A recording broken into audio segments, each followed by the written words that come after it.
7. Court reinstates Ogundeji Raju as Ondo Assembly Deputy Speaker. Ondo State Government relaxes curfew on Ikare Akoko as Governor Akeredolu reshuffles cabinet. Unmarried policewoman sacked for being pregnant gets 5 million naira compensation following court order. And from the foreign scene, Peruvian leader under fire over genocide charges.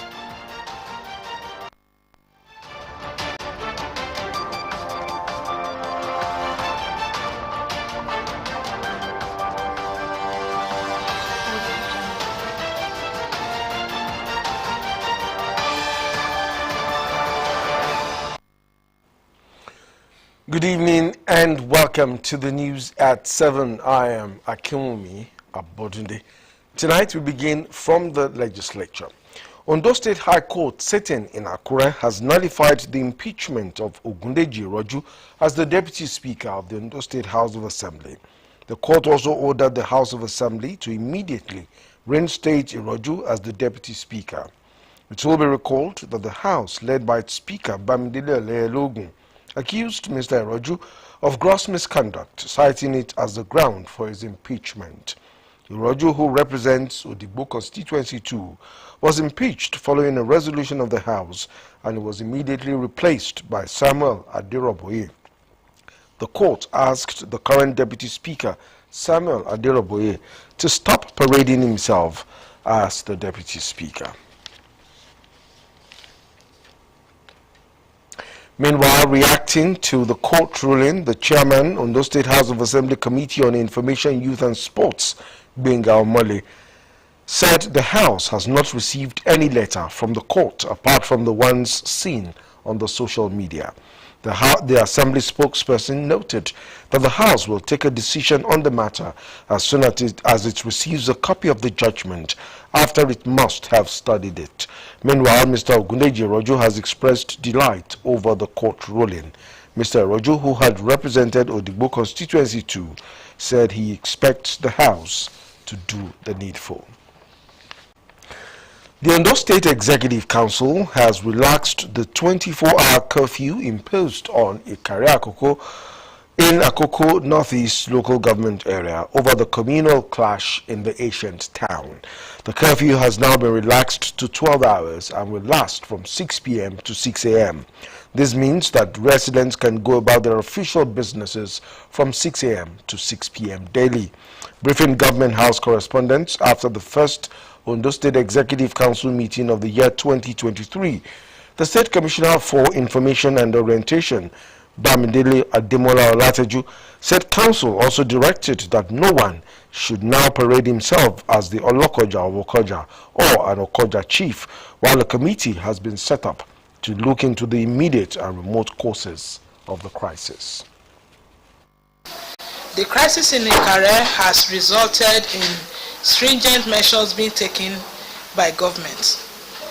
But in like manner, the curfew has been relaxed a little bit and it will be in effect from 6 a.m. to 6 p.m. The council resolved that any further crisis or escalation in Ikare will result in banishment of the Olukare and the Owale. The council also decided to look into the history of Okoja, that is the bone of contention between the two obas. The Oloko intersection issue will also be looked into. From now on, the council has resolved that no one should parade himself as the Olokoja of Okoja, either the one installed by the Olukare or the Owale. All minor chiefs installed by the Olokojas should stop parading themselves as chiefs henceforth. Whoever does so will be arrested and will face their consequences. The following eminent personalities have been selected to look into the crisis in Ikare and recommend resolution on the Okoja issue as well as the Oloko intersection. They are Bashorun Seyinde Arogbofa as the chairman, Chief Jamiu Afolabi Ekungba as member, Dr. Tunji Abayomi, member, Mrs. Oreoluwa Agbayewa, member, and Mr. Joseph Dele Adesanmi as secretary to the committee. The Commissioner for Information and Orientation briefing State House correspondents about the outcome of the meeting of the State Executive Council. Meanwhile, Governor Oluwarotimi Akeredolu has approved the redeployment of 3 commissioners to various ministries in a minor cabinet reshuffle. Those affected are the Commissioner for Local Government and Chieftaincy Affairs, Akinwumi Sowore, Commissioner for Commerce, Industry and Cooperative Services, Lola Fagbemi, and Commissioner for Physical Planning and Urban Development, Amidu Takuro. In the minor reshuffle, Commissioner for Local Government and Chieftaincy Affairs, Sowore, moves to the Ministry of Commerce, Industry and Cooperative Services, while the Commissioner for Physical Planning and Urban Development, Amidu Takuro, moves to the Ministry of Local Government and Chieftaincy Affairs. Also, the Commissioner for Commerce, Industry and Cooperative Services, Mrs. Fagbemi, moves to the Ministry of Physical Planning and Urban Development. A statement by the Governor's Chief Press Secretary, Richard Olatunde, said the redeployment takes immediate effect. Governor Akeredolu said the reshuffle was informed by the need to improve service delivery and strengthen collaboration among ministries, departments and agencies of government. The Governor charged the commissioners to continue to work in line with the redeemed agenda and the administration's one government mantra. Moving to politics, the All Progressives Congress Presidential Campaign Council has released a revised campaign calendar for the party's presidential candidate Asiwaju Bola Ahmed Tinubu ahead the February 25 election. The review came after a strategic meeting attended by the presidential flag bearer, his running mate Kashim Shettima, members of the Progressive Governors Forum and the Campaign Council in Abuja. The revised schedule shows that President Muhammadu Buhari will attend rallies in Kwara State on January 17, Bauchi on January 23, while he will lead the Southwest Zone campaign to Ogun State on January 25. Sokoto State campaign, earlier scheduled for January 16, will now be held on January 29, while the South-South mega rally is billed for Uyo Akwa Ibom State on January 30. Other states to be visited by the president, according to the new campaign schedule, are Nasarawa State on February 4, Katsina February 6, Imo February 14, while the grand rally of the campaign on February 18 will hold in Lagos State. A former chairman of the Labour Party in Lagos State, Kayode Salako, who resigned his position, has justified his decision. He said that he gave up the top job to pursue his ambition to contest the seat of the Oshodi Solo Constituency 1 in the House of Representatives. Hours after handing over the party's leadership in Lagos State to a former deputy women leader in the state, Dayo Ekong, Salako explained that he had to resign so as to concentrate on his lower chamber of the National Assembly ambition.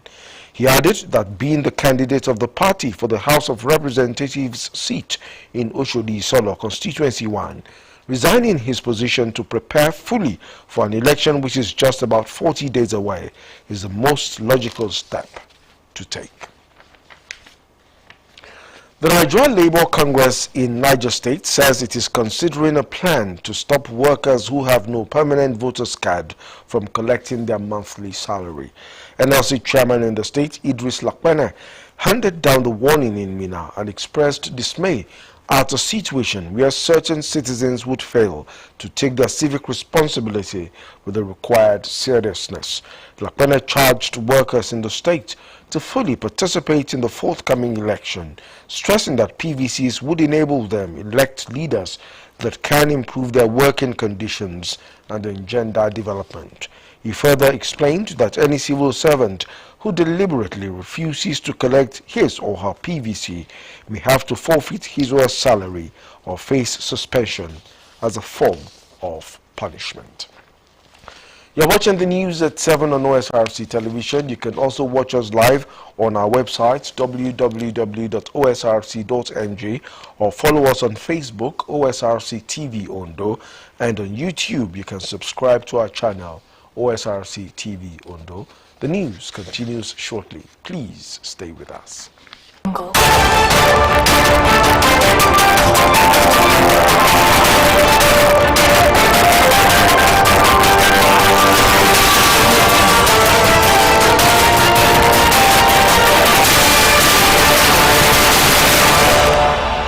Thank you for staying with us on the news at 7. Veteran journalists in Ondo State have been advised to prioritize their health by engaging in regular exercise, medical checkup, as well as eating healthy. A medical practitioner and retired permanent secretary in the Ondo State Ministry of Health, Dr. Taye Oni, gave the advice during a get-together for journalists under the auspices of League of Veteran Journalists. OSRC's Zahid Aribisala has more. All right, we'll bring you that report in the course of the bulletin. Moving on to other issues, the National Industrial Court has struck down Regulation 127 of the Nigeria Police Force, authorizing the sack of an unmarried woman police officer who gets pregnant, and thus vindicating a female Corporal Olajide Omolola of Ekiti State Police Command, who lost her job for getting pregnant outside wedlock. Aggrieved by her sacking, Omolola challenged her dismissal on the grounds that the police authorities had discriminated against her since her male counterparts are not dismissed in similar circumstances. In a landmark judgment delivered at the Accra Judicial Division of the National Industrial Court, the presiding judge, Justice D.K. Damulak, held that the police regulation which permits the dismissal of unmarried pregnant police women was discriminatory, illegal, null and void. According to the judge, the regulation violates Section 42 of the Constitution and Article 2 of the African Charter on Human and People's Rights, Ratification and Enforcement Act, which abolished discrimination on basis of gender. The judge said that the police regulation cannot stand as it was not applicable to unmarried policemen who impregnate women, and consequently he set it aside. The court also awarded a 5 million naira compensation to the dismissed policewoman. Gunmen have killed 4 persons in the Eziani community of Ihiala, local government area of Anambra State. It was gathered that the gunmen stormed the community and shot sporadically into the air. The victims of the attack included 3 males and a pregnant female. While the motive for the attack is yet to be ascertained, eyewitnesses said the gunmen fled the scene after killing the victims. The spokesperson of the Anambra State Police Command, Tochukwu Ikenga, confirmed the attack in a statement.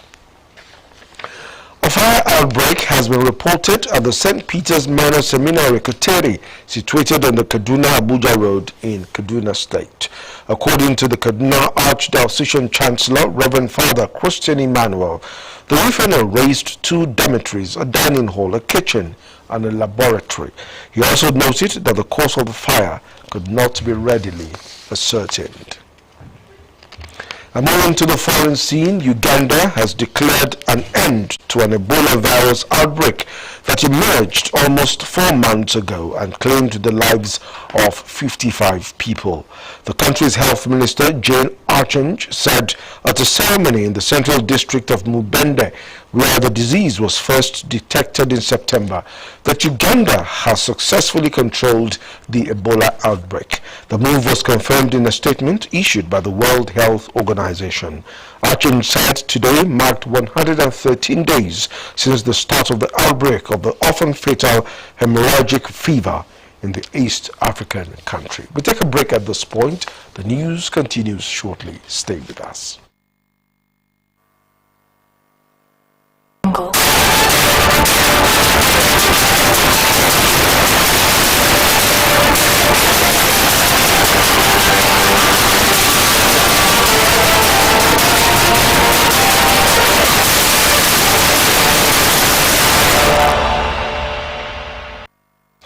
Thank you for staying with us on the news at 7. We now return to the story on veteran journalists.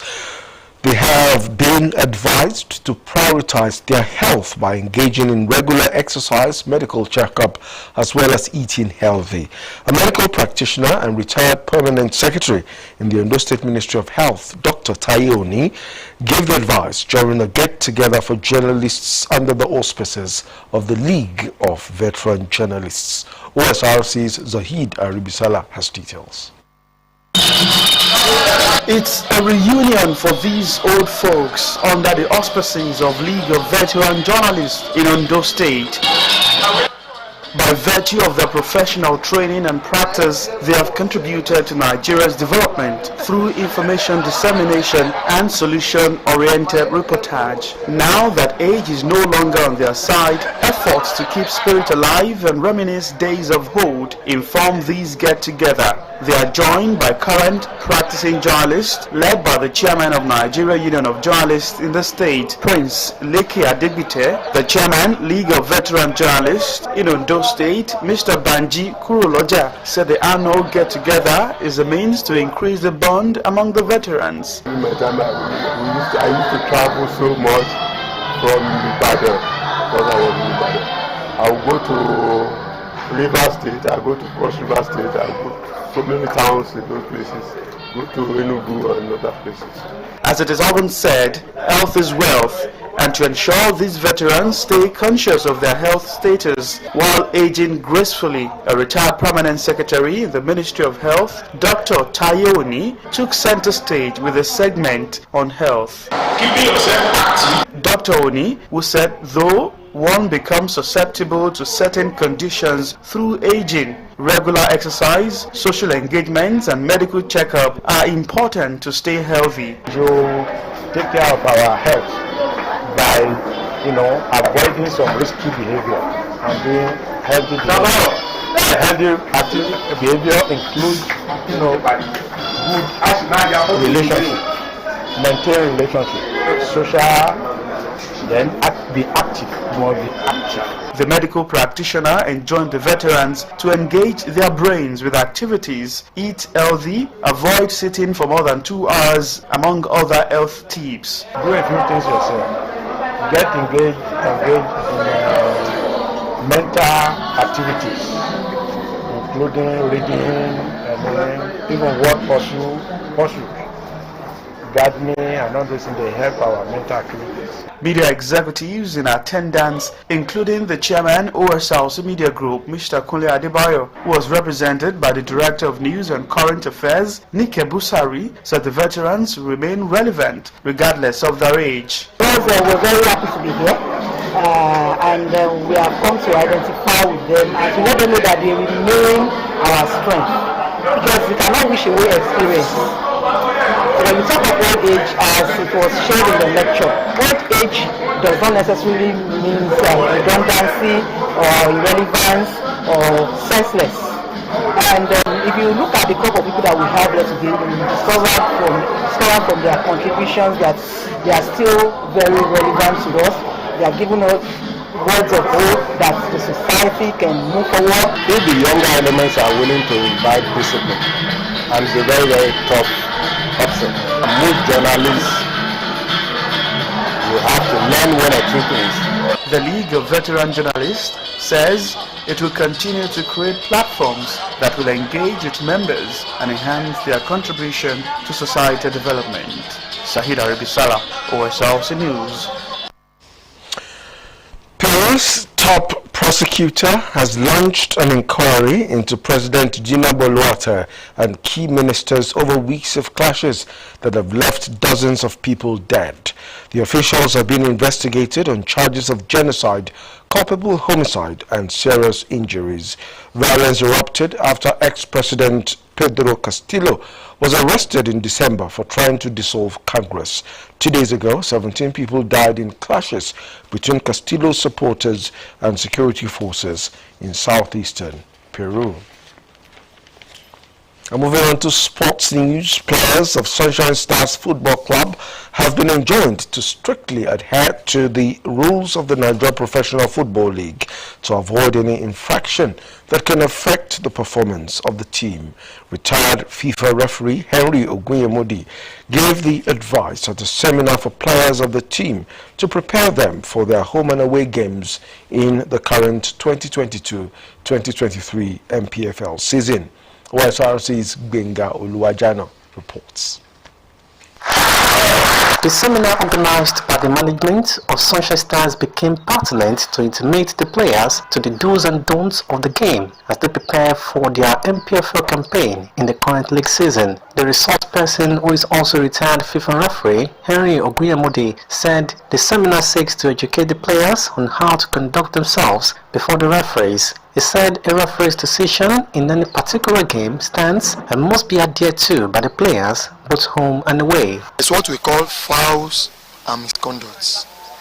You know, fouls will be is spelled out, but misconduct could be anything. Could be how you dress, could be how you look at me, could be this, could be that. So it gives laws. So it's good to educate our players to know how to comport themselves before the referees, because the law says whatever decision the referee make is the final. Ondo State FA chairman, who is also a board member of the Nigeria Football Federation, Dele Ajayi, said the best referee and match commissioners will be deployed for matches, urging supporters to shun violence. This year, this season, these 4 years is going to be a departure, serious departure from the past. We are going to put the best referee and the best match commissioners, and any stadium that they make trouble or harass match officials is 3 goals, 3 points. So that is why we have to talk to the players. First assistant coach of Sunshine Stars, Akiolu Okere, said the seminar serves as an eye-opener for the players and officials to control their game and put up good performance for the team. We have learned so much, and it has opened our eyes into so many gray areas that has always been the bane of teams when they especially go and play away from home. There are certain technicalities in these rules that if you're not familiar with could be end up being your bane, and this we have been taught. It's a very good thing it has come at this point in time, especially when we are preparing to go for our first game away from home, Gombe, which is a very difficult place to play. This will help us so much to be able to control our game and put up very good performance. Sunshine Stars will travel to Gombe State to play newly promoted side Duma United away before hosting defending champion Rivers United at the Akure Township Stadium on March Day 2. Benga Oluwajano, Osrc News. All is set for the 21st Nigerian Polytechnic Games scheduled to commence on Saturday. The event is to be hosted by Rufus Giwa Polytechnic Owo. Rector of the institution and president of Nipoga, Gani Ogundamsi, while briefing journalists, said representatives from 38 institutions have arrived at the Polytechnic, while others are being expected.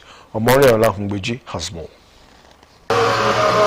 Nigerian Polytechnic Games Association (NIPOGA) is a biennial sporting competition involving all accredited polytechnics and colleges of technology in Nigeria, and Rufus Giwa Polytechnic Owo is hosting the 21st edition of the game, commencing on Saturday, January 14, 2023.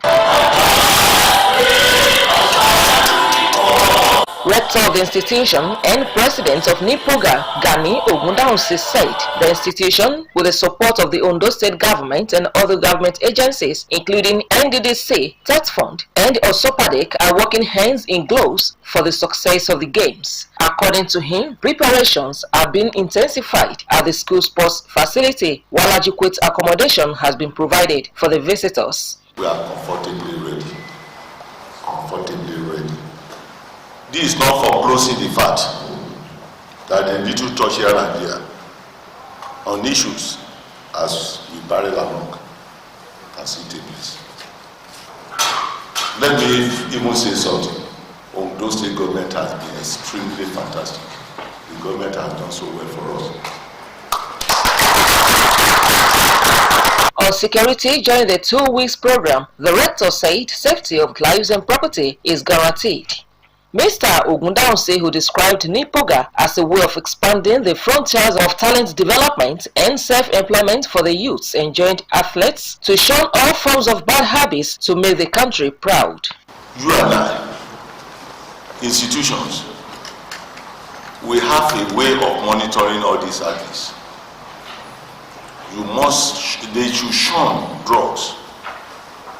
All these hard drugs and others will not take you anywhere. Don't cheat. If you are representing under 17, let us know that you are representing under 17. So it's something that is beyond, it's not just limited. He promised that athletes discovered during the games would be monitored and integrated into national body for adequate recognition.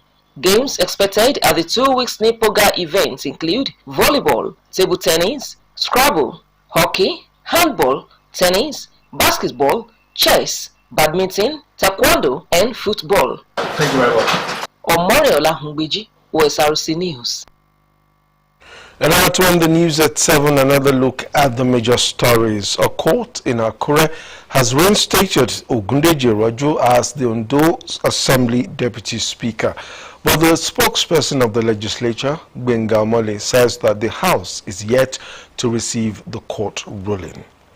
Ondo State government has relaxed the curfew on Ikare Akoko from 24 hours to 12 hours, and it will now last from 6 p.m. to 6 a.m.